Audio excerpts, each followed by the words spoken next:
যমুনায় পানি বৃদ্ধির সাথে সাথে টাঙ্গাইলে পাল্লা দিয়ে বেড়েছে নদী ভাঙন। জেলার ৫ উপজেলার শত শত স্থাপনা ও ফসলি জমি নদীগর্ভে বিলীন হচ্ছে। এতে ব্যাপক ক্ষয়ক্ষতির কথা জানিয়েছেন স্থানীয় জনপ্রতিনিধি। ভুক্তভোগীদের অভিযোগ, নিম্নমানের প্রতিরোধ ব্যবস্থার কারণেই বছর বছর বাড়ছে দুর্ভোগ।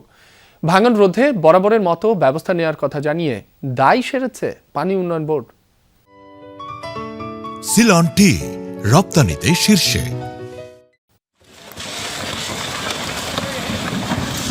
এভাবেই যমুনার উত্তাল স্রোত যেন একের পর এক গিলে খাচ্ছে মানুষের স্বপ্ন আর জীবনের সঞ্চয় দিয়ে গড়া ঠিকানা।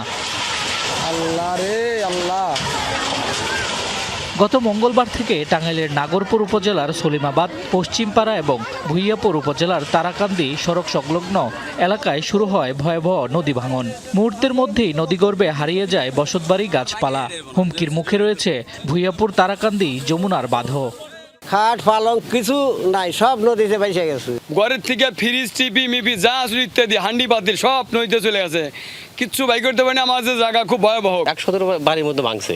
১১০ বাড়ির মধ্যে এক বাড়িতে, আমাদের বাড়িতে ৩টা ঘর চলে গেছে একদম নদীতে। আর ওই পাশে একটা হুজুরের বাড়িতেও 3টা ঘর চলে গেছে, একদম কিছু সহায়তা পারে নাই। ঘরের যত টাকা পয়সা, স্বর্ণ অলংকার, ঠিক আছে, ফ্রিজ টিরিজ মানে আসবাবপত্র যা আছে কোনো কিছুই কেউ বাহির করতে পারে নাই। মানে বুঝে ওঠার আগে এগুলো ভেঙে চলে যেতেছে।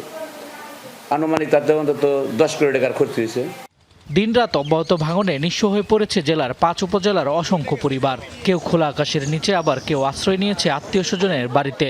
সব হারিয়ে নিঃস্ব মানুষগুলো মানবেতর জীবনযাপন করলেও পাননি কোনো সহযোগিতা। তীব্র ক্ষোভ জানিয়েছে পানি উন্নয়ন বোর্ডের কাজের মান নিয়ে। বর্তমান যে পরিস্থিতিতে জিও ব্যাগ ডালে, এখানে লাগবে 20 নৌকা, 1 নৌকা এসে জিও ব্যাগ করে। এতে আরও এলাকার ক্ষয়ক্ষতি বৃদ্ধি পায়। ৫-৭ বাড়ি একবারে নদী গর্ভে চলে গেছে। পারে দা অসহায়ভাবে শুয়ে রয়েছে, ঘর বাড়ি নাই। অতি দ্রুত কাজ না করা যায় তাহলে হাজার হাজার বাড়িঘর ভেঙে বিলীন হয়ে যাবে। তবে এসব অভিযোগ মানতে নারাজ পানি উন্নয়ন বোর্ড। তাদের দাবি, যমুনার ঝুঁকিপূর্ণ এলাকাগুলোতে ভাঙন রোধ কাজ চলমান রয়েছে। 9 থেকে 10 কোটি টাকার মতো আমরা জরুরি আপৎকালীন কাজ বাস্তবায়ন শুরু করেছি।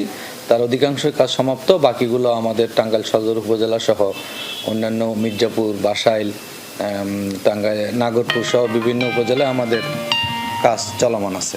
শুধু আশ্বাস নয়, দ্রুত সময়ের মধ্যে স্থায়ী বাঁধ দিয়ে চরবাসীদের ভাগ্য পরিবর্তন চায় ভুক্তভোগীরা। শামস তাবরিজ উচ্ছ্বাস, যমুনা নিউজ।